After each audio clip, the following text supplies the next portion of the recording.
Praise the lord. The best wishes to you and your family members in the name of God. దేవుని నామమునకు మహిమ కలుగును గాక. దేవుడి నామం పేరిట మీకును మీ కుటుంబ సభ్యులందరికీ శుభాభివందనములు. ఈరోజు దేవుని వాగ్దానము, టుడే గాడ్స్ ప్రామిస్. ఆయనను ఆశ్రయించు వారందరికీ దేవుని హస్తం తోడుగా ఉండును. ఎజ్రా గ్రంథం 8వ అధ్యాయం 22వ వచనం. God's hand is with all those who take you refuge in him.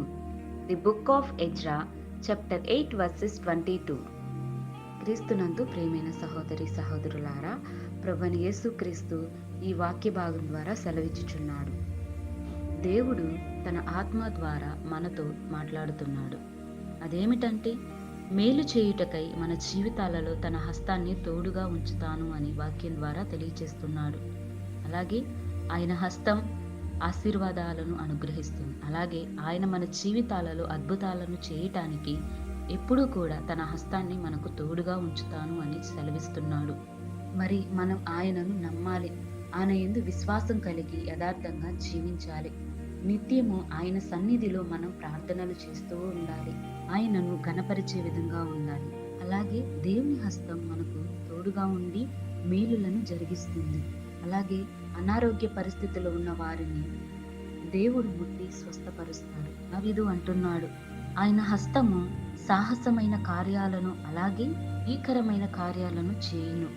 అలాగే ఆయన హస్తములో మహిమ ప్రభావములు నిండుగా ఉంటాయి.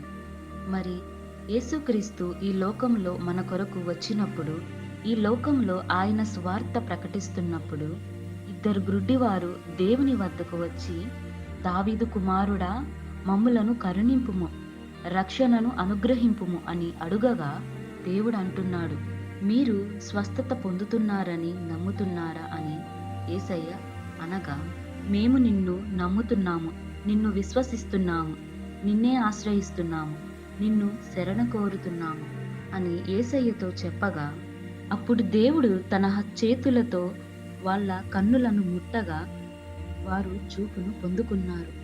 వారు దేవునిని విశ్వసించారు, దేవునినే నమ్మారు. కాబట్టి వారు స్వస్థత పొందుకున్నారు.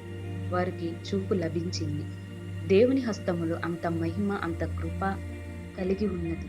కాబట్టి మనము కూడా దేవుని యందు విశ్వాసంతో ఆయనకు ప్రార్థనలు చేయాలి. విశ్వాసంతో అడగాలి. మనకు ఏ సమస్యలు ఉన్నా దేవుడిని ఆశ్రయిస్తే మనకు మేలు జరుగుతుంది.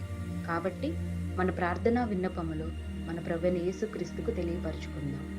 ప్రార్థన. ప్రేమమేడ, దయామేడ, నీ శ్రేష్టమైన ఘనమైన నామమునకు వందనాలు, స్తోత్రాలు ప్రభువా. ఈరోజు ఈ వాక్యానం ద్వారా మేలు చేయుటకై నిన్ను ఆశ్రయించిన వారికి నీ హస్తము తోడుగా ఉంటుంది అని వాక్య భాగం ద్వారా తెలియజేస్తున్నందుకు నీకే స్తోత్రమయ్యా. ప్రభువా, నిన్ను ఆశ్రయించిన వారికి ఏ మేలు కొదువుగా ఉండదు అని సెలవిచ్చారు కదయ్యా. మరి మా జీవితాలలో కూడా అద్భుత కార్యాలను చేయండి తండ్రి.